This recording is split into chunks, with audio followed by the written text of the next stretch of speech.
హృదయపూర్వకంగా నమస్కారాలు. మిత్రులారా, ఎల్బీ స్టేడియం చరిత్రలో శాశ్వతంగా మిగిలిపోతుంది. ఈ ఎల్బీ స్టేడియం 2004లో ఆనాడు కాంగ్రెస్ ప్రభుత్వం ఏర్పాటు చేసి రైతులకు ఉచిత కరెంటు, రైతుల మీద ఉన్న అక్రమ కేసులు, రైతుల విద్యుత్తు బకాయిలను రద్దు చేస్తూ మొదటి సంతకం పెట్టి మన ప్రాంతంలో రైతును రాజును చేసిన చరిత్రకు పునాదులు పడ్డది ఈ ఎల్బీ స్టేడియంలోనే. మళ్ళీ 2023 డిసెంబర్ 7 తారీఖు నాడు శ్రీ మల్లికార్జున్ ఖర్గే గారు, శ్రీమతి సోనియా గాంధీ గారు, శ్రీ రాహుల్ గాంధీ గారు, శ్రీమతి ప్రియాంక గాంధీ గారి సమక్షంలో వేలాది మంది తెలంగాణ బిడ్డలు ఇదే ఎల్బీ స్టేడియంలోకి వచ్చి ఇందిరమ్మ రాజ్యంలో ప్రజాపాలన, ప్రజాప్రభుత్వాన్ని ఇక్కడ ఏర్పాటు చేసి అభయహస్తం పేరు మీద 6 గ్యారెంటీలను అమలు చేయడానికి మళ్ళీ తొలి సంతకం ఇక్కడనే పెట్టడం జరిగింది. ఈ ఎల్బీ స్టేడియానికి ఉన్న చరిత్ర ఇదే కాకుండా 3 నెలలలోనే 30,000 ఉద్యోగాల నియామక పత్రాలు ఈ వేదిక మీద నుంచే లక్షలాది మంది నిరుద్యోగ యువకుల యొక్క ఆకాంక్షలు తీర్చడానికి ఈ వేదిక మీద నుంచే సంతకం పెట్టి నియామక పత్రాలు ఇవ్వడం జరిగింది.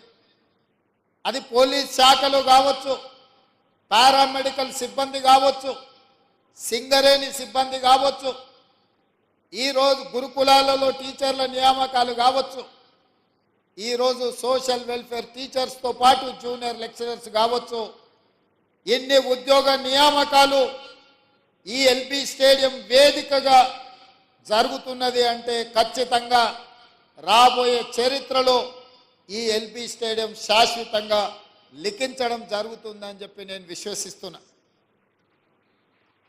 మిత్రులారా, ఆనాడు తెలంగాణ రాష్ట్ర సాధనలో మీరు ముందుండి పోరాడి మీలో కొంతమంది యువకులు ఆత్మ బలిదానాలు చేసుకొని అమరులై ఈరోజు తెలంగాణ రాష్ట్రాన్ని సాధించింది.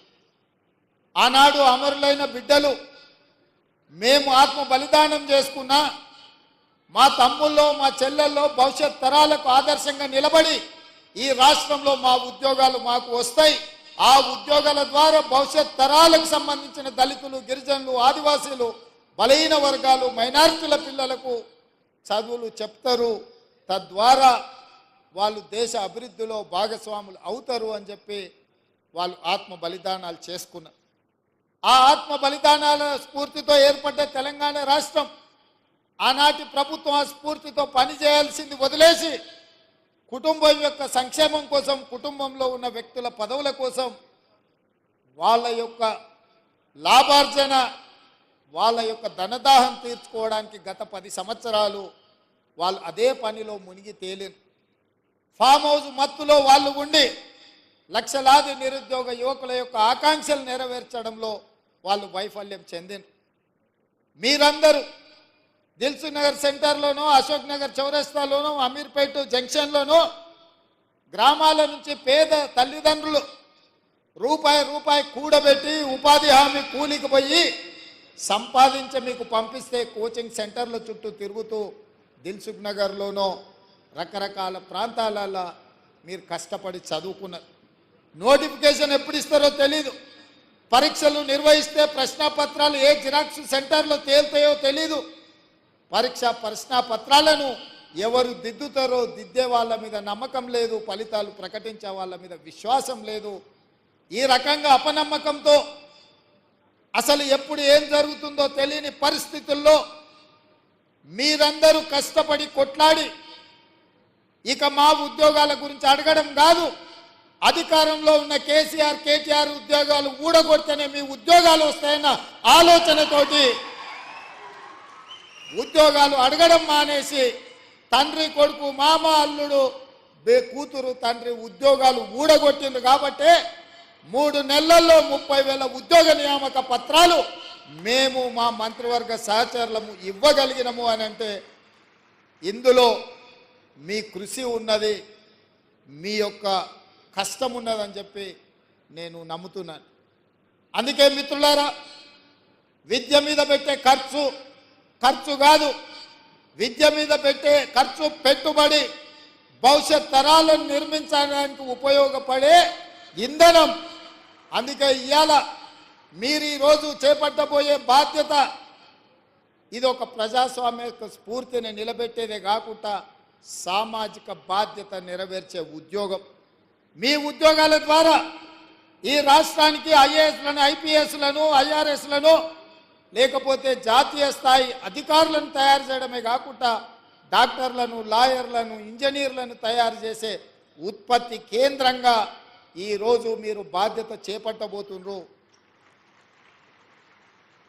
సర్పంచ్, ఎంపీటీసు, ఎంపీపీ, జిల్లా పరిషత్ చైర్మన్, జడ్పీటీసీ, ఎమ్మెల్యేలు, ఎమ్మెల్సీలను, ఎంపీలను, ఈ దేశ ప్రధానమంత్రులను తయారు చేసే విద్యను అందించేది మీరే.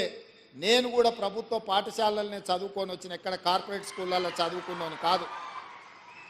మీలాంటి టీచర్లు ఓనమాలు నేర్పడంతో గ్రామీణ ప్రాంతంలో, మారుమూల పల్లెల్లో ప్రభుత్వ పాఠశాలలో చదువుకొని జిల్లా పరిషత్ పాఠశాలలో చదువుకున్న నేను ఈరోజు తెలంగాణ రాష్ట్రంలో ఈ బాధ్యత నెరవేరుస్తున్నా అంటే మా టీచర్లు మాకు నేర్పిన విద్య ఈరోజు పరిపాలనలో ఉపయోగపడుతుంది. నేను కార్పొరేట్ స్కూల్లో చదువుకోలే, లేకపోతే గుంటూరులోనో గుడివాడలోనో అసలే చదువుకోలే.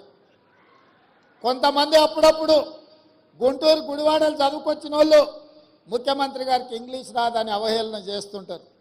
నేను ఒక మాట అడగదలుచుకుని వేదిక మీద నుంచి, చైనా, జపాన్, జర్మనీ ఈ దేశాలలో ఎవరికి ఇంగ్లీష్ రాదు, కానీ ప్రపంచంతోనే పోటీ పడిన అభివృద్ధిని, ఈరోజు ఉత్పత్తిని ఆయా దేశాలు అందిస్తున్నాయి.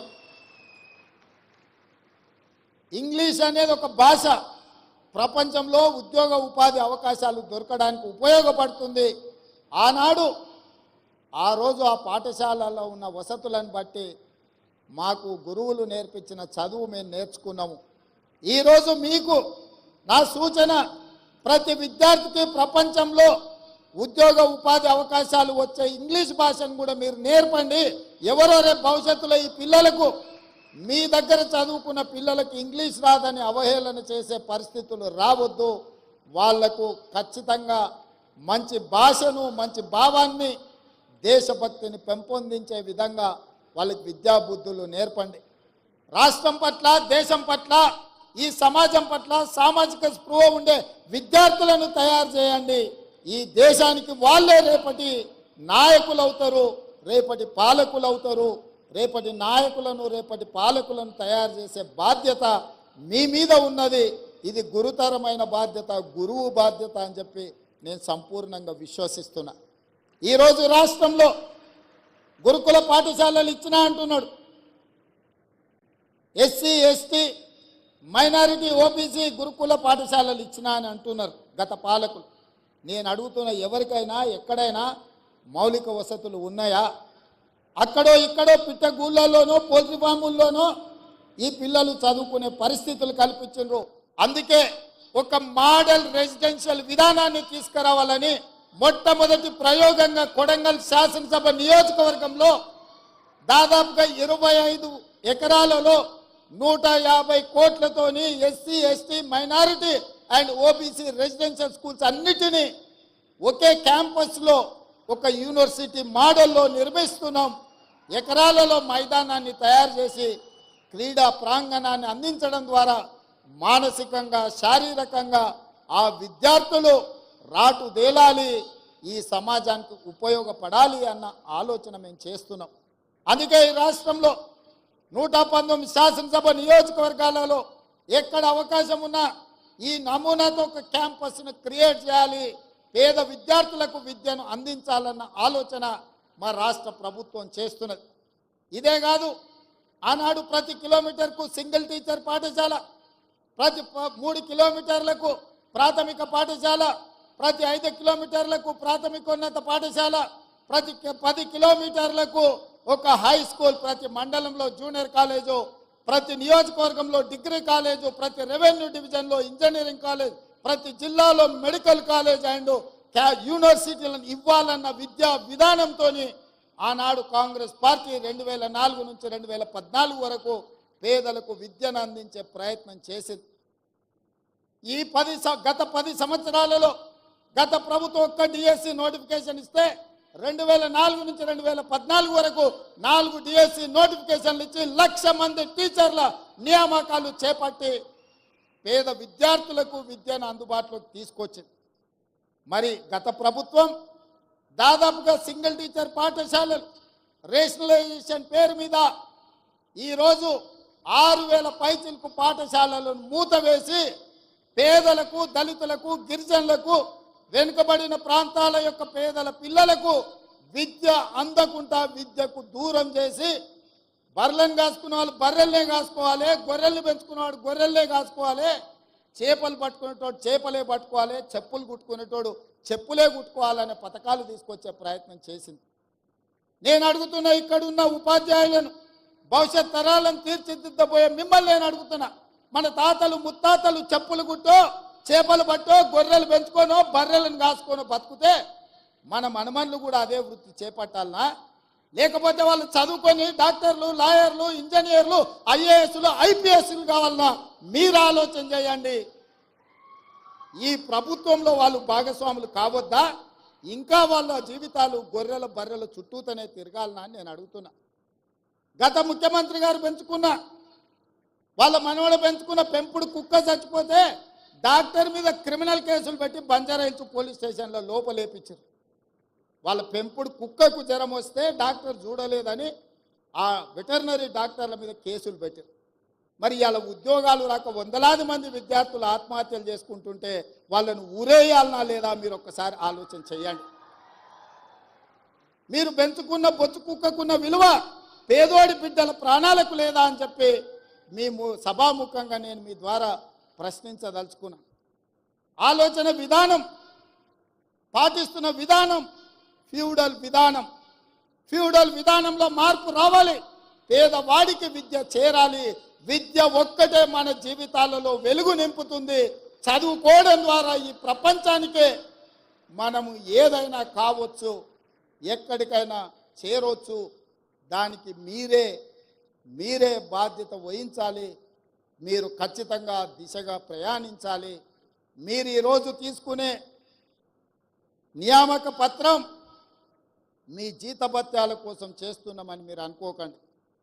ఈరోజు టీచర్ల వృత్తిని ఎన్నుకోవడం అంటే సామాజిక బాధ్యతను మీరు తీసుకుంటున్నట్టుగా, ఈ సామాజిక బాధ్యత ఈ సమాజాన్ని నిర్మించి వందలాది బిడ్డలు ఎవరైతే తెలంగాణ కోసం ఆత్మ బలిదానాలు చేసుకున్నారో వాళ్ళ ఆశయాలను మనం గుర్తు చేసుకోవాలి, స్మరించుకోవాలి. వాళ్ళు ఏ ఉద్దేశంతో, ఏ ఆలోచనతోని, ఏం ఆశించి త్యాగాలు చేసిండ్రో ఆ త్యాగాల పునాదుల మీద ఏర్పడ్డ ఈ తెలంగాణ రాష్ట్రం, ఆ త్యాగాలను కొనసాగించాల్సిన బాధ్యత మన అందరి మీద ఉన్నది. ఇవాళ ఈ నియామక పత్రాలు మేము కష్టపడితే కాదు, మా అధికారులు అహర్నిశలు కష్టపడి కోర్టు కేసులను పరిష్కరించి చిక్కుములను అన్నిటిని విప్పి అహోరాత్రులు మా అధికారులు కష్టపడ్డారు. వాళ్ళందరినీ కూడా మీ చప్పట్ల ద్వారా ఒకసారి అభినందించండి. ఇవాళ ఇక్కడ ఏ తప్పిదం లేకుండా, ఎవరికి నష్టం జరగకుండా మీ ఉద్యోగ నియామకాల పత్రాలు ఈరోజు మీ చేతికి ఇస్తున్నామంటే మా అధికారుల కృషి కూడా ఉన్నది. యథా రాజా తదా ప్రజ అన్నారు. మాకు మా మంత్రివర్గ సహచరులకు చిత్తశుద్ధి ఉంది. మీకు ఉద్యోగాలు ఇవ్వాలన్న ఆలోచన ఉంది. మీ పట్ల మాకు సానుభూతి ఉంది. మిమ్మల్ని మేము మా కుటుంబ సభ్యులుగా ఈరోజు ఎల్పీ స్టేడియం మీ ఇంటికి, ప్రతి వాళ్ళ ఇంటికి మేము పంపించవచ్చు నియామక పత్రం. కానీ మీ కళ్ళల్లో ఆనందాన్ని ప్రత్యక్షంగా చూసే అవకాశం మాకు రాదు. మీ కళ్ళల్లో ఆనందం చూడాలి, మీ కుటుంబ సభ్యులు సంతోషపడాలి. రాష్ట్రంలో ఉన్న 4 కోట్ల మంది మీ సంతోషంలో భాగస్వాములను చేయడానికే ఈ ఎల్బీ స్టేడియంలో అందరి సమక్షంలో ఈ కార్యక్రమాన్ని చేపట్టినాం. ఇది నిరుద్యోగ యువకులకు స్ఫూర్తిని ఇవ్వాలి. ఆత్మహత్యలు చేసుకుంటున్న నిరుద్యోగ యువకులకు ఒక భరోసాని ఇవ్వాలి. మా ప్రభుత్వం వచ్చింది, మా ఉద్యోగాలు వస్తాయనే ఒక నమ్మకాన్ని కల్పించడానికి ఈ కార్యక్రమాన్ని మేము చేపట్టినాం. ఈ కార్యక్రమం ప్రచారం కోసం కాదు, ఈ కార్యక్రమం లక్షలాది మంది నిరుద్యోగ యువకులకు విశ్వాసాన్ని నమ్మకాన్ని కలిగించడానికి ఈ కార్యక్రమాన్ని మేము తీసుకున్నాము. మిత్రులారా, భవిష్యత్తులో కూడా తెలంగాణ పబ్లిక్ సర్వీస్ కమిషన్ కంప్లీట్గా ప్రక్షాళన చేసినాం. గ్రూప్ 1 నోటిఫికేషన్లు 563 ఖాళీల భర్తీల కోసం నోటిఫికేషన్ ఇచ్చినాం. దాదాపుగా మెగా డిఎస్సి నోటిఫికేషన్ ఇచ్చినాం. 11,604 ఉద్యోగ నియామకాలు, టీచర్లను కూడా నియామకాలు చేపట్టబోతున్నాం. అందుకే ఈరోజు రకరకాల వాళ్ళు రకరకాల మాటలు చెప్తుంటారు, కానీ జరుగుతున్న పరిణామాలను అంచనా వేసే శక్తి మీకు ఉన్నది. ఆలోచన చేయండి. ఈ ప్రభుత్వం మీకోసం ప్రయత్నం చేస్తుందా లేదా? ఈ ప్రభుత్వం పేదల యొక్క ఆలోచన పంచుకుంటుందా లేదా? ఈ ప్రభుత్వం పేదలను కలుస్తున్నదా లేదా? ఈ ప్రభుత్వంలో ప్రజాపాలన జరుగుతున్నదా లేదా? ప్రజల వద్దకే పరిపాలన తీసుకొచ్చినమా లేదా? గడీలలో బందీ అయిన ప్రభుత్వాన్ని గడీలు బద్దలు కొట్టి గ్రామాలకు తీసుకొచ్చినమా లేదా? ఈ 3 నెలల పరిపాలన మీద అంచనా వేసుకొని రేపు భవిష్యత్తులో తీర్పు ఇవ్వమని నేను అడుగుతున్నా. రేపు జరగబోయే ఏ ఎన్నికలైనా మా పరిపాలన మీద, మా నిర్ణయాల మీద, మేము చేస్తున్న నియామకాల మీదనే మీరు తీర్పునివ్వండి. మీరు ఆలోచన చేయండి. ఇక్కడ విన్నది గ్రామాలకు వెళ్ళి చర్చించండి. మేము చెబుతున్న మాట వాస్తవమా కాదా? ఇవాళ ప్రజలకు స్వేచ్ఛ వచ్చిందా లేదా? మీరు ఒక్కసారి ఆలోచన చేయండి. ఒకనాడు మంత్రులు ఎవరైనా మిమ్మల్ని కలిసేటోళ్ళ? ఎప్పుడైనా మీరు ముఖ్యమంత్రిని చూసిండ్రా? ఎప్పుడైనా ముఖ్యమంత్రి ఎవరైనా కలిసిండా? ఇవాళ పరిస్థితి ఉందా? మీరు ఎవరైనా రేవంత్ అన్న అంటే ఏందమ్మా అని వెనక్కి తిరిగి మాట్లాడుతున్నా కదా. మీ అభిమానంతోనే కదా ఇక్కడ ఉన్నది. ఈ అవకాశం మీరు ఇచ్చిందే కదా, మా తాతనో ముత్తాతనో ఇచ్చింది కాదు కదా, మా తాతలు ఇచ్చిన ఆస్తి కాదు కదా ఇది. అందుకే ఈరోజు మా ప్రభుత్వం, మా మంత్రివర్గ సహచరులు పేదలకు అండగా నిలబడాలన్న ఆలోచనతో నిరంతరం మేము పనిచేస్తున్నాము. ఇంకా చెయ్యాలన్న ఆలోచన మాకుంది. మీ ప్రోత్సాహం ఉండాలి, పెద్దల ఆశీర్వాదం ఉండాలి, మిత్రుల యువమిత్రుల సహకారం ఉండాలి. 35 సంవత్సరాలు రాబోయే కాలంలో ఈ దేశ సంపదను తీర్చిదిద్దే అవకాశం మీ చేతుల్లో ఉంది. ఒక మంచి సంపదను సృష్టించండి. ఇవాళ చాలా దగ్గరలో చూస్తున్నాం, యువత డ్రగ్స్ వైపు, గంజాయి వైపు, వ్యసనాల వైపు పోతున్నారు. విలువలతో కూడుకున్న జీవితాన్ని ఏ విధంగా ముందుకు తీసుకెళ్లాలో వాళ్ళకు విద్యాబుద్ధులతో పాటు సామాజిక బాధ్యతను కూడా నేర్పండి. ఈ మధ్య మా ప్రభుత్వం, మీకు తెలుసు, దాదాపుగా డ్రగ్స్ అనే పదమే ఈ రాష్ట్రంలో వినిపించొద్దు. గంజాయి మొక్కలు ఏమున్నా తెలంగాణ తులసివనంలో గంజాయి మొక్క ఎక్కడున్నా కూకటి వేళ్లతో పీకేయండి అని చెప్పి మా పోలీస్ అధికారులకు ఆదేశాలు ఇచ్చిన మన భవిష్యత్తులో మన పిల్లలు ఎవ్వరు కూడా వ్యసనాల బారిన పడొద్దు అన్నదే మా ఆలోచన. ప్రతి స్కూల్లో మీరు పిల్లలకు వ్యసనాల మీద కూడా, గుడ్ టచ్ బ్యాడ్ టచ్ మీద కూడా మీరు విద్యార్థులకు నేర్పాల్సిన బాధ్యత మీ అందరి మీద ఉన్నది. మీ పట్ల నాకు సంపూర్ణమైన విశ్వాసం ఉన్నది. ఖచ్చితంగా భవిష్యత్ తరాలను మీరు నిర్మిస్తారన్న నమ్మకంతో మరొక్కసారి 6,546 ఉద్యోగ నియామకాలు ఇద్దామనుకున్నాం. ఎమ్మెల్సీ ఎన్నికల కోడ్తోని కొన్ని నియామకాలు ఆగినాయి. ఈరోజు 5,192 ఉద్యోగ నియామకాలు ఇక్కడ చేపట్టబోతున్నాం. మిగతా వాళ్ళకు కూడా కోడ్ కంప్లీట్ కాగానే వాళ్ళ పత్రాలు వాళ్ళ ఇంటికి చేరుతాయి. వాళ్ళందరూ కూడా మంచి భవిష్యత్తుతోటి తెలంగాణ రాష్ట్ర పునర్నిర్మాణంలో, విధ్వంసమైన తెలంగాణ నిర్మించుకోవడంలో మీ అందరి సహకారం ఉండాలని కోరుకుంటూ మీ అందరి దగ్గర సెలవు తీసుకుంటున్నా. జై హింద్ మిత్రులారా. Thank you so much sir. ప్రజాపాలనలో కొలువుల